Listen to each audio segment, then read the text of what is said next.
রাজ্যের প্রাক্তন মন্ত্রী চন্দ্রনাথ সিনহার বাড়িতে এবার সিআইডি। পরপর দুদিন সিআইডির আধিকারিকদের প্রাক্তন মন্ত্রীর বাড়িতে হাজির হতে দেখা গেল। বৃহস্পতিবার রাতের পর আবার আজ শুক্রবার সকালে বোলপুরের তৃণমূল বিধায়ক চন্দ্রনাথ সিনহার বাড়িতে আসে CID team. Back to back CID টিমের চন্দ্রনাথ সিনহার বাড়িতে এভাবে আসাকে কেন্দ্র করে সাধারণ মানুষদের মধ্যে ব্যাপক কৌতূহল তৈরি হয়।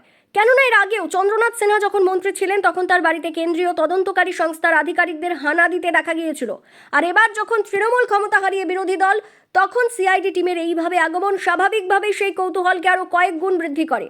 তবে এবার যা জানা যাচ্ছে তাতে সিআইডি টিম তার বাড়িতে আসে মূলত তার সই জাল কিনা তা তদন্ত করার জন্য। বিধানসভার বিরোধী দলনেতা নির্বাচনে যে সকল বিধায়করা সই করেছিলেন সেই সই জাল কিনা তা তদন্ত করতেই সিআইডি টিম এসেছিল। সিআইডি টিমের প্রতিনিধিরা এই বিষয়ে প্রাক্তন মন্ত্রীকে জিজ্ঞাসাবাদ করেন এবং তার সই করে নিয়ে যান। সরকারি কাজে এসেছিল,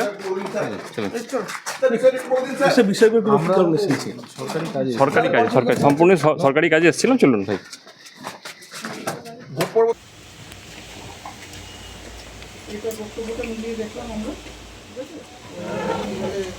আপনি ওই সবাই তো ওই বড় হাতে লিখেছিল।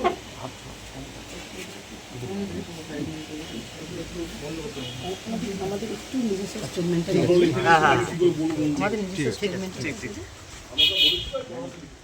ঘটনার পরিপ্রেক্ষিতে প্রতিক্রিয়া দিতে গিয়ে চন্দ্রনাথ সিনহা জানিয়েছেন, ওরা যেভাবে কাজ করছে তাতে মানুষ বিভ্রান্ত হচ্ছে, মানুষকে এভাবে বিভ্রান্তিতে ফেলা ঠিক হয়নি।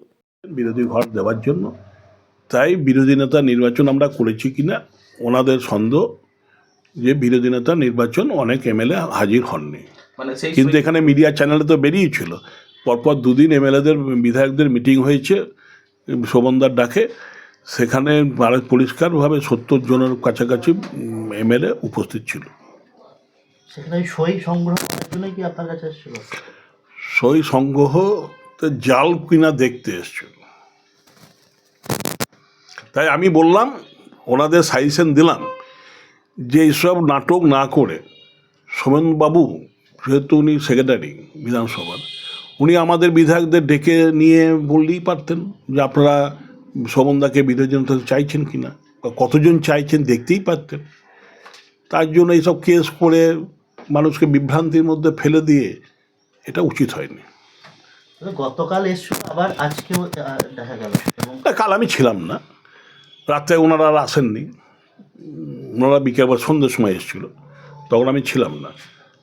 তাই আমি ফিরেছি রাতে 8টায় ফিরেছি, তাই ওনারা রাত্রে আর বিরক্ত করেননি, যেটা ওনারা বললেন সকালে এসছে।